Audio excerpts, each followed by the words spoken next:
안녕하십니까. 복사하는 마라토너 박종필입니다. 이곳 잠실 석촌호수 서호 수변무대에서 롯데월드타워를 촬영하고 있습니다. 123층 555m 높이 기준 세계 5위 규모 OECD 국가 38개 회원국 중에서는 가장 높은 빌딩 롯데월드타워입니다. 자, 현재 시각은 2023년 11월 1일 수요일 아침 6시 26분입니다. 자, 이제 늦가을입니다. 어제 밤이 10월의 마지막 밤이었고요. 오늘은 늦가을의 시작 11월 1일입니다. 자, 주변의 풍경을 보여드리겠습니다. 현재 산책로에서 산책을 하거나 조깅을 하고 있는 분들이 보입니다. 자, 이곳 산책로 폭은 약 5-6m 우레탄으로 포장되어 있고요. 동호와 서호를 합해서 한 바퀴에 2563m입니다. 제가 이곳 잠실 석촌호수 조깅로에서 2002년 3월 1일부터 오늘 2023년 11월 1일까지 무려 21년 8개월 동안 마라톤 훈련을 해오면서 42.19km를 93회 완주했습니다. 자, 제가 다시 롯데월드타워입니다. 한강공원 방향으로 자전거를 타고 이동하면서 계속 촬영하도록 하겠습니다. 화이팅!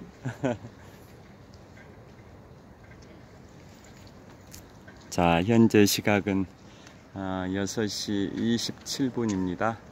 자, 산책로 달리기를 하는 분들, 조깅하는 분들 각자의 방식으로 11월 1일 늦가을의 시작 11월 1일의 수요일 아침을 부지런히 열어가고 있는 시민들의 풍경입니다. 자, 다시 한번 롯데월드타워입니다. 자, 이동하겠습니다. 저곳에 제가 자전거를 세워뒀습니다. 지금은 뭐 춥지도 않고 덥지도 않고 딱 좋은 기온입니다.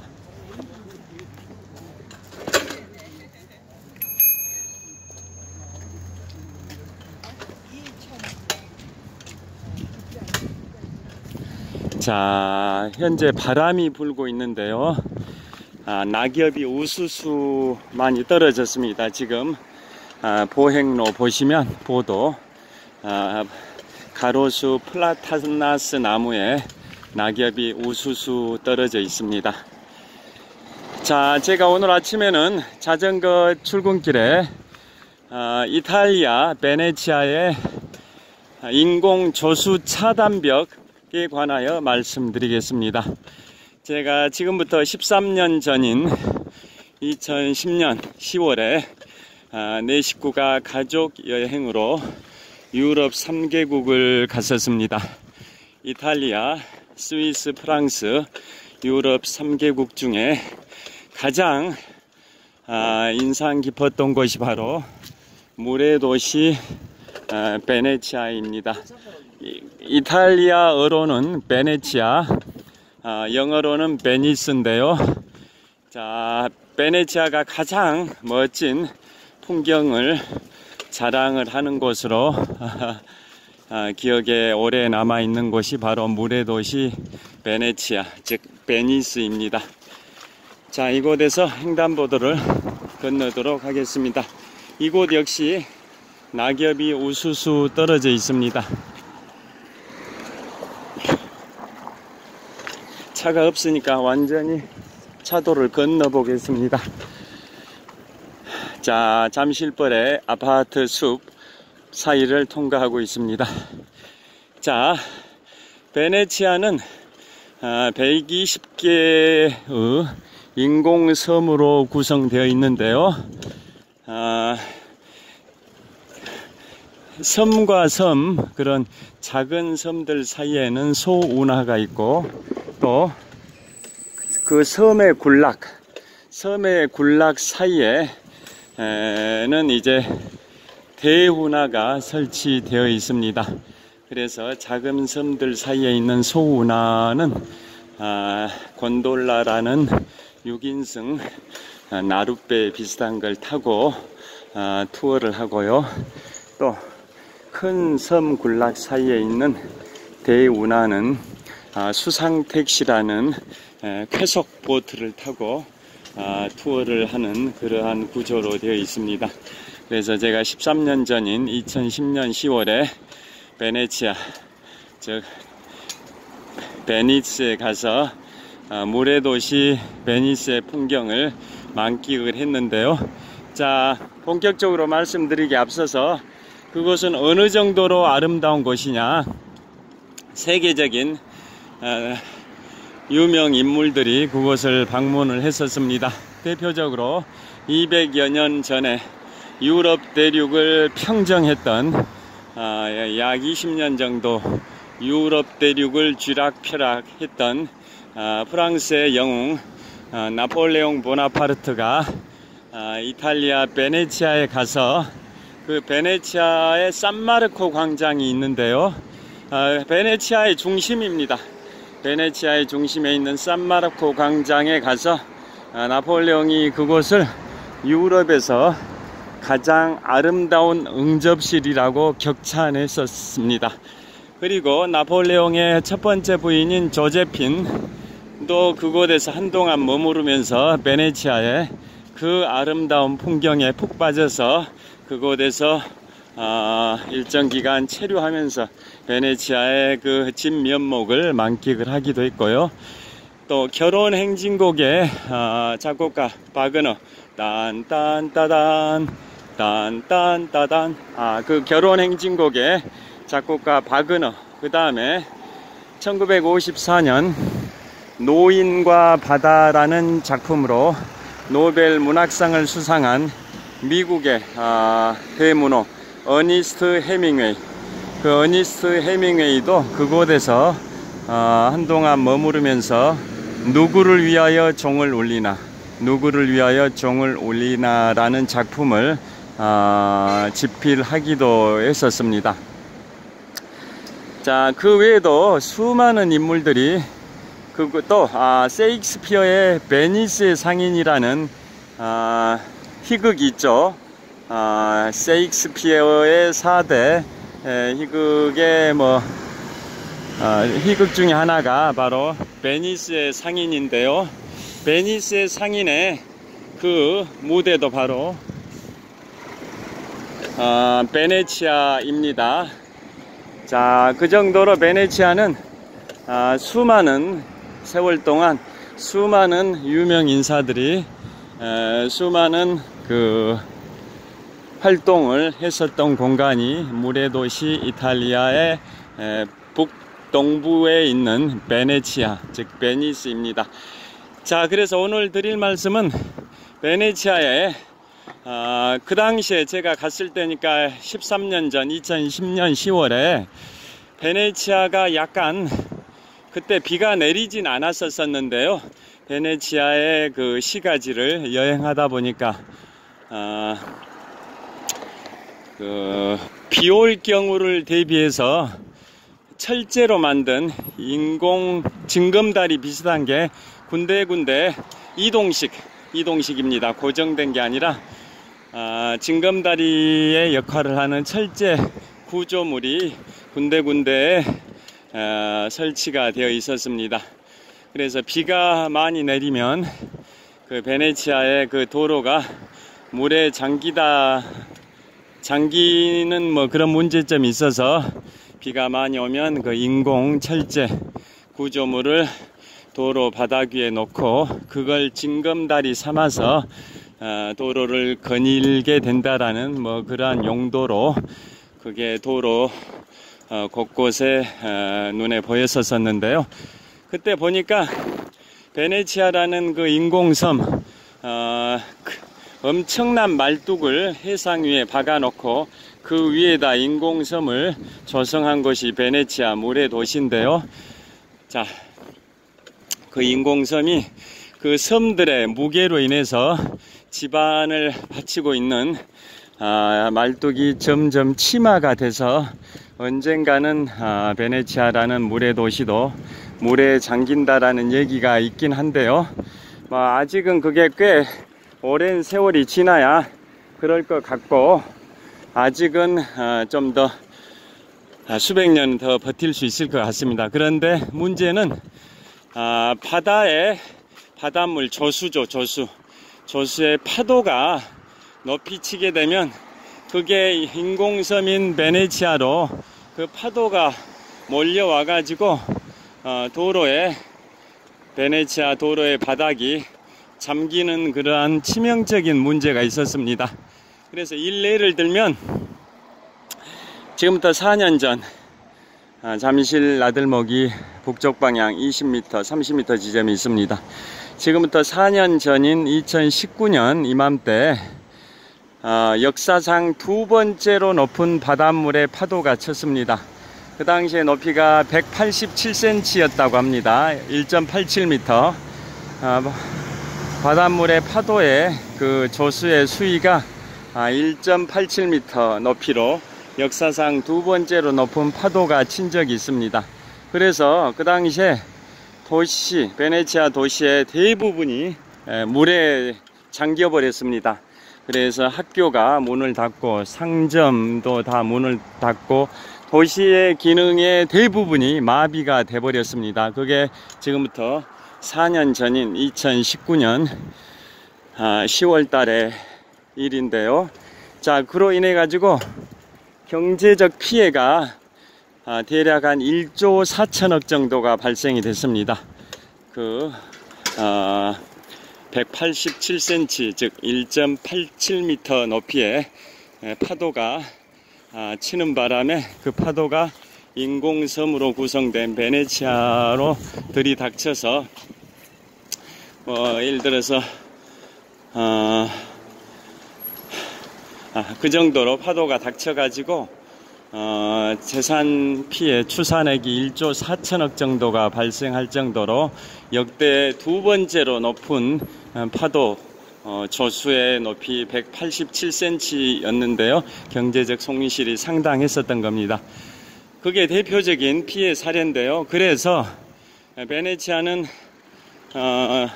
2003년도부터 2020년까지 무려 17년 동안 9조 원 가까운 비용을 투입을 해가지고 인공 조수 차단벽을 물 속에 설치를 했습니다. 78개의 인공 조수 차단벽으로 구성이 되어 있는데요. 그게 여기 잠실 나들목에 도착했습니다. 자, 이제 잠실 나들목부터 한강 자전거 길을 따라 동쪽 방향으로 힘차게 질주하면서 계속 촬영하겠습니다. 자, 78개의 인공 조수 차단벽으로 구성되어 있는데 그게 물속에 설치가 되어 있다가 조수 수위가 상승한다라는 경보가 울리면 그게 작동이 돼 가지고 파도 높이 최대 3m까지 조수를 차단하는 파도를 차단하는 그러한 효과가 있다고 합니다. 최대 높이 3m의 파도까지 비용이 무려 9조 원 정도가 투입이 됐고 2003년부터 2020년까지 17년 동안 공사를 했습니다. 그러니까 그게 완공된 게 2020년 10월인데요. 그보다 1년 앞선 2019년 10월에 역사상 두 번째로 높은 바닷물의 수위 187cm, 즉 1.87m의 파도가 치는 바람에 1조 4천억의 피해를 초래했던 겁니다. 그게 1년만 먼저 완공이 됐다면 그 피해를 줄였을 텐데 1년 후인 2020년 10월에 완공이 됐었습니다. 자, 그래서 현지 시간 기준으로 10월 30일 날입니다. 이틀 전에 이번에 또 파도의 수위가 상승했습니다. 154cm, 바닷물의 조수 수위가 154cm니까 1.54m인데요. 그래서 경보가 울려서 인공차단벽 78개의 인공차단벽이 작동하면서 평상시에는 인공차단벽이 물속에 있다가 그렇게 저수 수위 상승 경보가 울리면 이제 작동이 돼가지고 수면 위로 상승, 그 부상을 하는 겁니다. 수면 위로 부상해가지고 저수의 그 흐름을 차단시켜 주는 건데요. 그래서 이틀 전인 10월 30일 날 154cm 높이의 파도가 몰려오는 바람에 그 인공 차단벽이 작동해서 파도에 파도를 차단했습니다. 그래서 같은 시간에 그 인공 차단벽이 작동할 때 그 같은 시간에 베네치아의 중심인 산마르코 광장, 나폴레옹이 유럽에서 가장 아름다운 응접실이라고 평가했던, 격찬했던 산마르코 광장의 모습도 동영상, 실시간 영상으로 보여줬다고 하는데요. 평온하게 시민들, 관광객들이 산마르코 광장을 포함해서 베네치아 곳곳을 평온한 분위기 속에서 이동하는 그런 모습들이 영상에 포착이 됐었다고 합니다. 자, 그런데 그 인공 차단벽을 작동하는 비용도 만만치가 않다고 합니다. 한번 작동하는데 약 2억 9천만 원, 우리 돈으로 약 2억 9천만 원 정도 비용이 드는데요. 그게 완공된 게 2020년 10월이고 지금까지 3년 동안 60회 정도 작동했다고 합니다. 60회. 그래서 비용이 143억 정도, 60회 작동하는 동안 비용이 143억이 소요됐다고 하는데요. 제가 아까 말씀드린 것처럼 3년 전에 그게 완공되고 그보다 1년 앞선 2019년 10월에는 완공되기 전이죠. 그때 역사상 두 번째로 높은 파도 높이 187cm의 파도가 들이닥쳤을 때 도시 기능이 대부분 마비되면서 1조 4천억 정도의 재산 피해가 있었던 그러한 역사를 고려해 본다면 한번 작동하는데 드는 비용 2억 9천만 원 정도가 결코 많다고 볼 수는 없을 것 같습니다. 여하튼 그 인공 차단벽을 일명 모세라고 칭합니다. 자, 구약 성서에 등장하는 출애굽기에 나오는 지금부터 3200년 전, 기원전 1200년경에 영화 10개에도 등장하는 주인공이기도 한데요. 모세와 이름이 똑같습니다. 모세의 기적. 모세가 기원전 1200년경에 이스라엘의 민족이 그 당시에 애굽이라고 하죠. 이집트에서 노예적 삶을 살다가 그 당시에 종교 지도자이자 정치 지도자인 모세의 지도하에 이집트를 탈출해서 고국인 이스라엘 땅으로 돌아가는 과정에서 홍해라는 그 바다가 가로막았는데요. 모세의 기적에 의해서 홍해의 바다가 열려서 그 열린 바다 그 사이로 이스라엘의 민족들이 거의 안전하게 탈출에 성공하고 성공 직후에 추격해 온 이집트의 군대, 애굽의 군대는 그 모세의 기적, 홍해의 바다의 갈림길이 다시 풀려버리는 바람에 수장이 됐던 그 역사, 그게 기원전 1200년경, 지금부터 3200년 전에 시대적 상황을 그린 영화, 제목 모세, 10개 영화에 적나라하게 묘사가 되는데요. 자, 그 모세의 그 기적에서의 모세와 이탈리아 베네치아의 그 인공 조수 차단벽 이름 모세가 동일한데요. 그런데 이탈리아 베네치아의 인공 조수 차단벽 모세는 뭐의 약자냐면 실험적 전자기계 모듈, 실험적 전자기계 모듈, 영어 이니셜 합성어입니다. 실험적 전자기계 모듈, 영어의 이니셜 합성어가 바로 우연의 일치로 모세입니다. 그런데 이제 그 모세라는 그 명칭이 3200년 전 출애굽기에 등장하는 모세의 기적, 그 바닷물을 두 양쪽으로 가르고 이스라엘의 민족이 횡단하는, 홍해를 횡단하는 그 기적이 일어나는 그 역사에서의 그 모세와 명칭이 동일해서 일반인들은 그곳 이탈리아 베네치아의 인공조수 차단벽을 모세의 기적에서의 모세와 동일시하는 것 같습니다.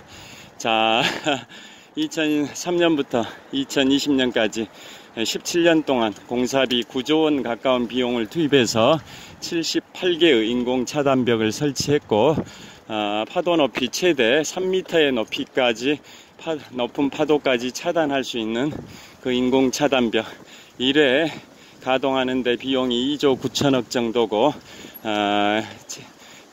완공된 지 3년이 됐고요.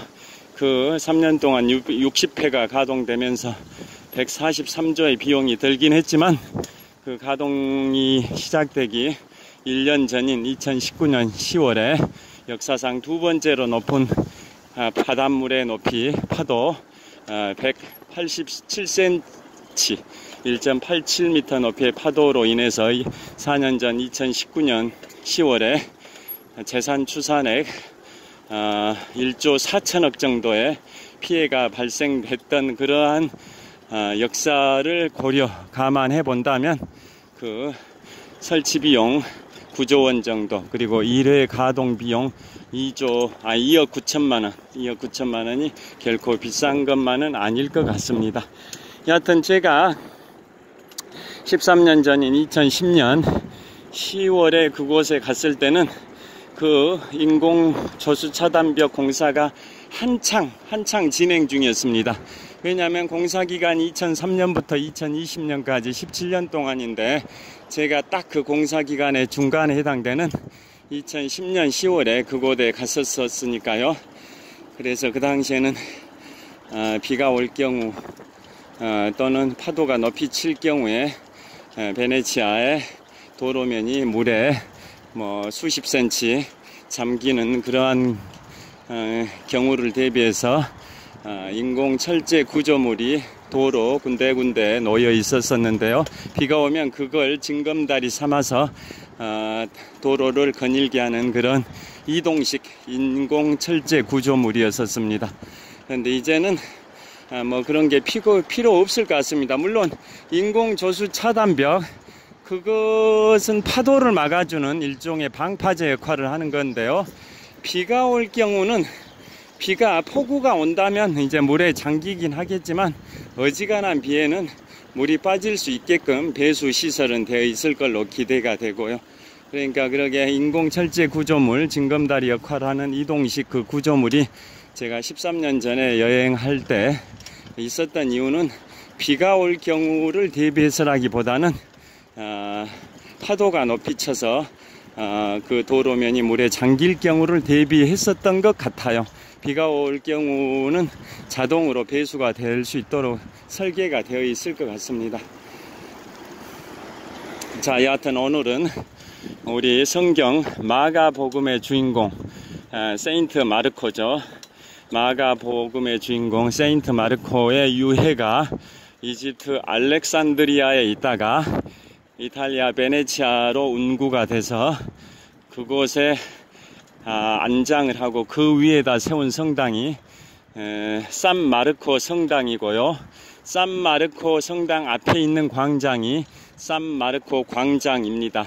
나폴레옹이 200여 년 전에 유럽에서 가장 아름다운 응접실이라고 평가했던 산 마르코 광장이 그곳에 있고, 왜 그 응접실처럼 보이냐면, 산 마르코 성당이 있고 그 맞은편에 한 150m 지점에 한 10층 정도 되는 또 건물이 있고, 또 좌우로는 구검찰청, 신검찰청 건물, 이렇게 사면에 높이 약 한 10m 높이의 그러한 건물이 사면을 이렇게 에워싸듯이 감싸고 있습니다.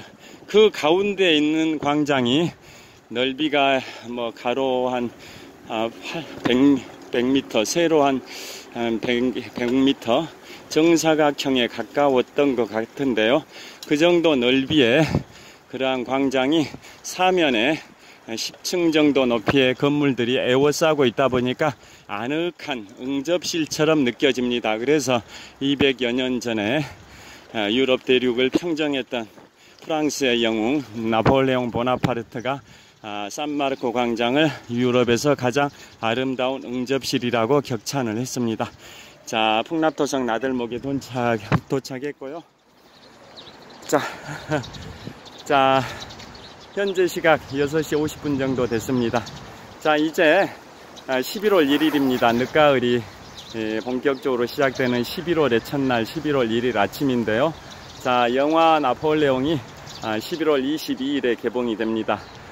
이번 달 22일에 불세출의 영웅 영화 나폴레옹, 불세출의 영웅 나폴레옹을 그린 영화가 애플 TV에서 스트리밍 하기 전에 극장판으로 11월 22일에 개봉되는데요. 제가 3년 6개월 전에 인문학서적 세 번째 출간작으로 프랑스 대혁명과 나폴레옹, 부제목 불세출의 영웅 나폴레옹의 삶과 전쟁이라는 작품을 2020년 4월 1일에 출간했는데요. 자, 제가 나폴레옹에 관하여 좀 연구를 많이 했습니다. 저보다 200년 전에 출생했던 불세출의 영웅 나폴레옹의 일대기를 그린 영화가 이번 달 22일, 11월 22일 미국의 35대 대통령 존 F 케네디 대통령 서거 60주년입니다. 존 F 케네디 대통령의 서거 60주년인 2023년 11월 22일에 영화 나폴레옹이 개봉이 됩니다. 많은 관심 바랍니다. 자, 오늘도 현재 시각 2023년 11월 1일 수요일 아침 6시 54분 정도 됐습니다. 오늘도 유쾌, 상쾌, 통쾌한 힘찬 하루 되시길 빌겠습니다. 시청해 주셔서 감사합니다. 화이팅! 자, 이곳은 풍납토성 나들목입니다. 감사합니다. 좋은 하루 되십시오.